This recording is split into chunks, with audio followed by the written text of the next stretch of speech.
No hay bombas cayendo, no hay ciudades ardiendo, pero algo ya empezó. No se escucha, no se ve, pero está pasando, ahora mismo. Durante décadas, el mundo tuvo un centro, un país, una potencia, un líder indiscutible. Pero ahora, ese equilibrio está cambiando, y cuando el equilibrio cambia, la historia suele volverse peligrosa. Hace más de 2000 años, un hombre intentó entender por qué las guerras parecen inevitables. Su nombre era Tucídides.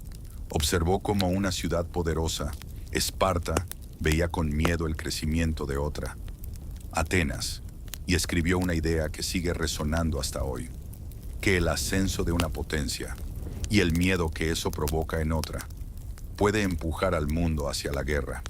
A esto hoy lo llamamos la trampa de Tucídides. Pero hay algo importante que casi nadie dice. No es una ley, no es un destino inevitable, es una advertencia, una forma de entender cómo el miedo puede nublar las decisiones de los poderosos. A lo largo de la historia, este patrón ha aparecido varias veces.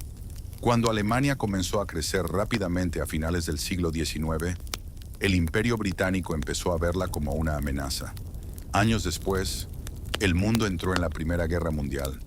Cuando Japón expandió su poder en Asia, Estados Unidos respondió con presión económica. El resultado fue el ataque a Pearl Harbor y una guerra que cambiaría el siglo. Pero no siempre termina en guerra.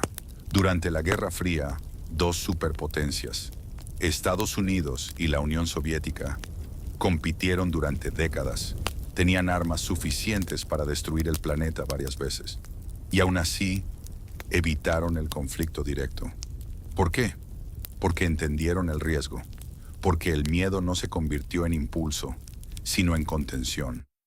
Ese es el punto clave. La trampa de Tucídides no significa que la guerra sea inevitable.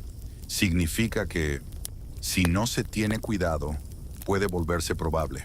Hoy, el mundo parece estar entrando en una dinámica similar. Un poder establecido y otro que está creciendo rápidamente.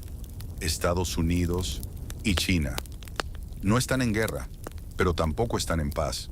Compiten en silencio, en tecnología, en economía, en influencia global. Un microchip puede valer más que un misil. Una decisión comercial puede afectar a millones de personas. Y mientras tanto, ambos se observan, se miden, se preparan. Hay un lugar donde toda esta tensión se concentra. Taiwán. Para China, es una parte de su territorio que debe volver. Para Estados Unidos, es una línea estratégica que no quiere perder. Y ahí, en ese punto, un error podría cambiarlo todo. Porque las grandes guerras no empiezan con grandes decisiones. Empiezan con pequeños pasos que nadie cree peligrosos en su momento. Una sanción más, un movimiento militar, una provocación menor, hasta que ya es demasiado tarde. La historia no nos dice que esto va a pasar, pero sí nos muestra cómo podría pasar.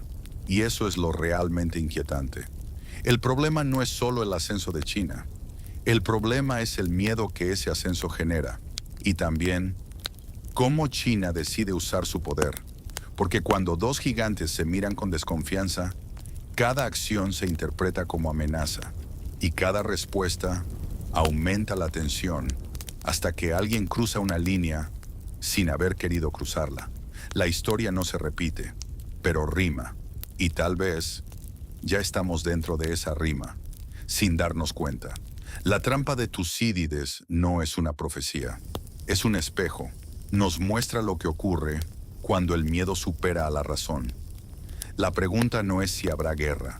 La pregunta es si esta vez la humanidad aprenderá de su propia historia, o si, una vez más, volverá a caer en la misma trampa. El poder no destruye el mundo, lo destruye el miedo a perderlo.